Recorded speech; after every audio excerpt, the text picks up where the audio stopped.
Gold, the metal everyone desires, yet Islam forbids it for men.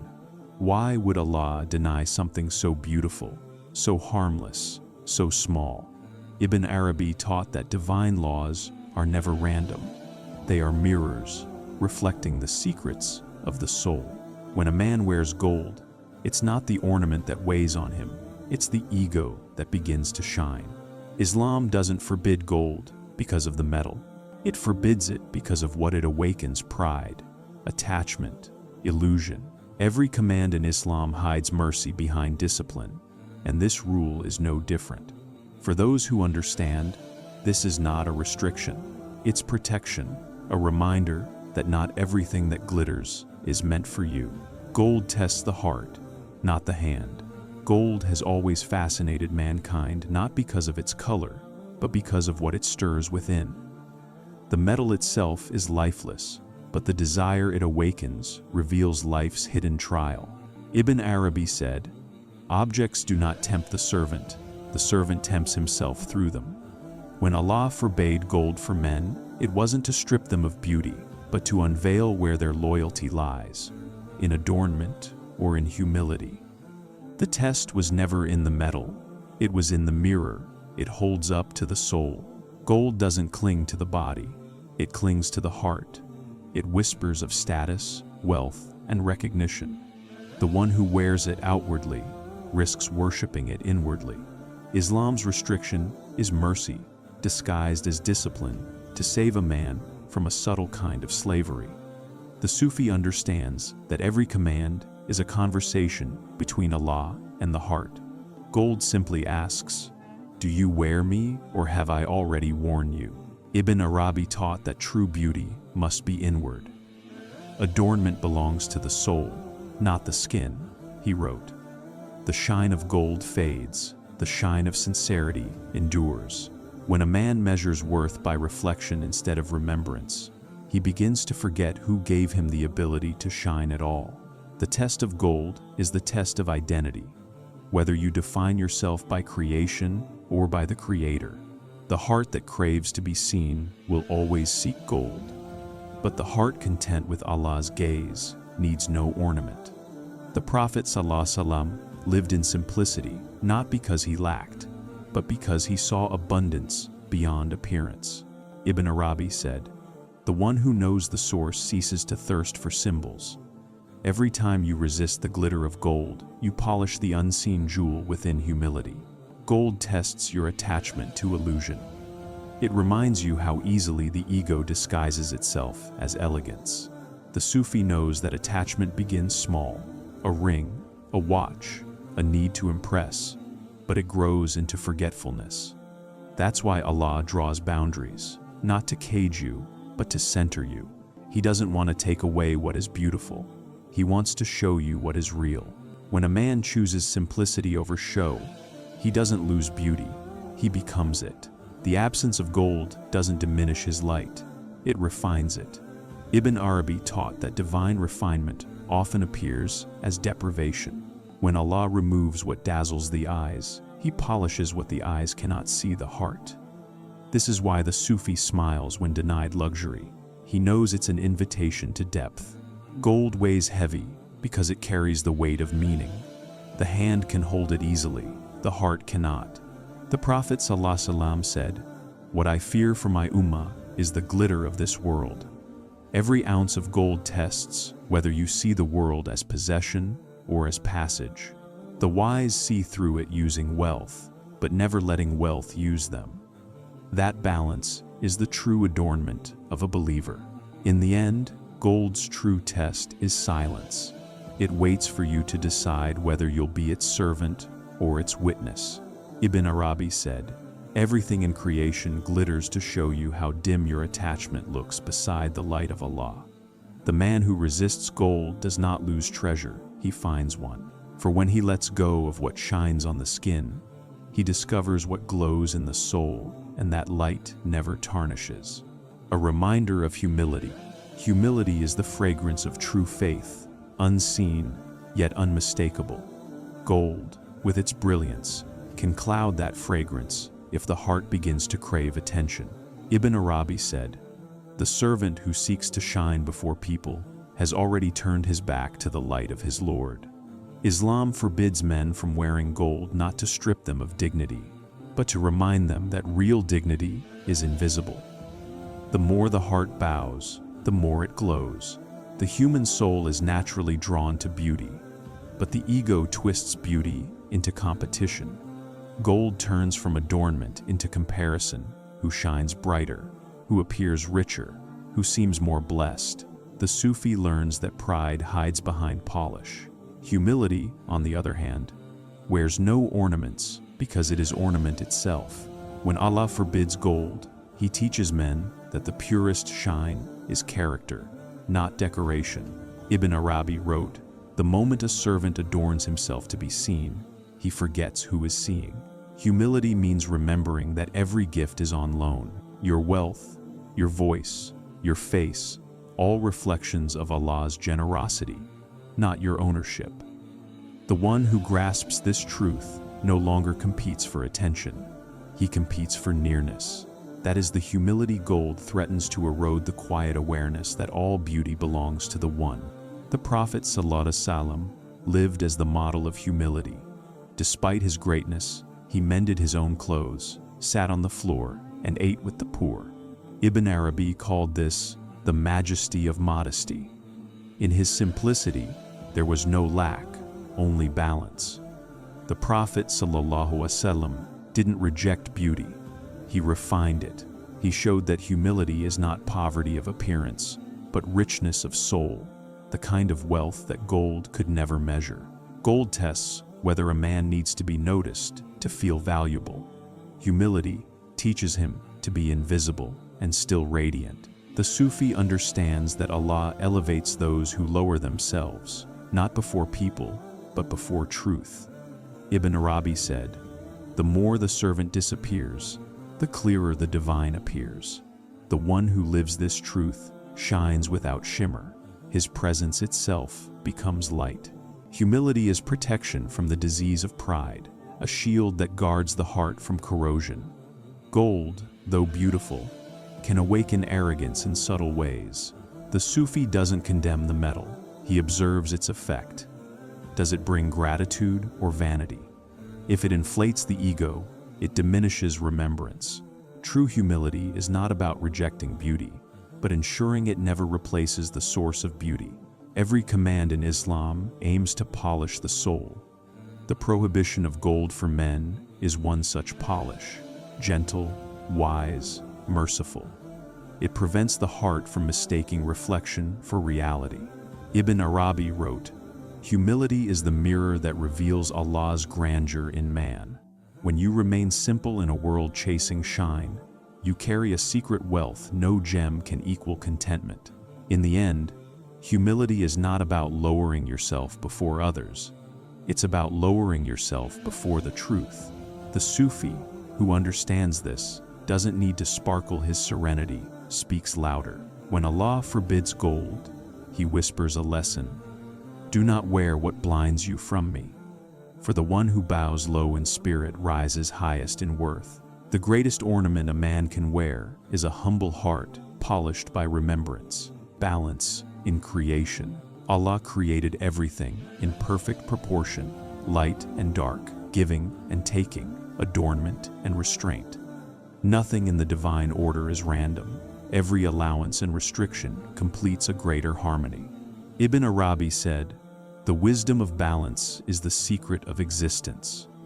When Islam permits gold for women but forbids it for men, it isn't inequality, it's equilibrium.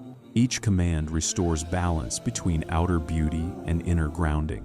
The masculine and feminine in creation serve different reflections of the divine names. Men were designed for responsibility and guardianship, women for compassion and beauty. Gold, with its softness and glow, resonates with the nurturing side of creation, gentle, receptive, luminous. For men, it can become a veil, drawing them toward vanity rather than virtue. Thus, the prohibition preserves polarity, ensuring that both energies serve their sacred roles without distortion. Ibn Arabi taught that imbalance begins when one tries to mirror what was never his to embody. The Sufi sees divine design not as limitation but as rhythm. Each command aligns creation back to its natural state. When a man adorns himself with gold, he symbolically crosses a spiritual boundary, chasing reflection instead of purpose. Balance protects the harmony between outer beauty and inner authority. Creation thrives on balance. Day needs night. Silence needs sound. The heart needs both mercy and discipline. Islam's laws echo that pattern. Every command refines imbalance before it spreads. Ibn Arabi wrote, "Excess in the lawful becomes as dangerous as the unlawful." Gold, in this light, represents excess in adornment for men, not because beauty is sinful, but because attachment unbalances humility. The Prophet ﷺ embodied this equilibrium. His life was simple, yet beautiful. He wore clean garments, used perfume, and valued appearance, but without indulgence. Ibn Arabi called this beauty in obedience. It means to reflect elegance without arrogance, refinement without extravagance. The Sufi strives for this harmony, outward grace, anchored by inward restraint. That is true balance. When Allah set boundaries between what is allowed and forbidden, He was teaching the soul its natural rhythm. Just as oceans have shores, hearts need limits. Without them, beauty becomes burden. Ibn Arabi said, "Every boundary in Sharia preserves balance between love and law." Gold's restriction for men is one such shore, preventing the waves of ego from drowning sincerity. Balance in creation is also about harmony between worlds, the seen and the unseen. What you wear, say, or touch affects both realms. The Sufi knows that physical imbalance disturbs spiritual energy. Excessive indulgence in adornment makes the soul restless. Moderation restores stillness. The absence of gold is not deprivation, it is alignment. It keeps the soul's light from being scattered by shine. In the end, divine balance is not about control, it's about peace. Every command of Allah is a bridge between the body and the spirit. Ibn Arabi said, "When the servant aligns with the order of creation, he becomes part of its praise." Islam's prohibition of gold for men is not a denial of beauty, but a preservation of proportion. In that harmony lies serenity, where every soul shines in the way it was meant to, without stealing the light of another. Symbol of detachment. Gold in Sufi thought is not condemned, it is understood. Its brilliance is a metaphor for the world, alluring, temporary, and dangerously reflective. Ibn Arabi said, "The world glitters to test whether the heart sees light or only shine." When Islam forbids men from wearing gold, it isn't the metal that is rejected, it's attachment. The rule is not about deprivation. It's a reminder to remain untouched by what dazzles but does not endure. Detachment in Islam is not rejection of the world, but mastery over it. The Prophet ﷺ lived among wealth, yet his heart was free from it. He showed that the hand can hold gold, but the heart must never do so. Ibn Arabi taught that detachment doesn't mean having nothing, it means nothing having you.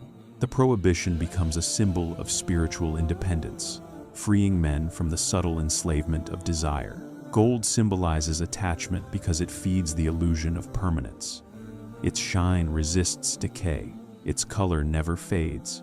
It tempts the ego to believe it can preserve beauty forever. But the Sufi knows that all worldly shine is borrowed light. Ibn Arabi said, "Only the heart polished by remembrance reflects eternity."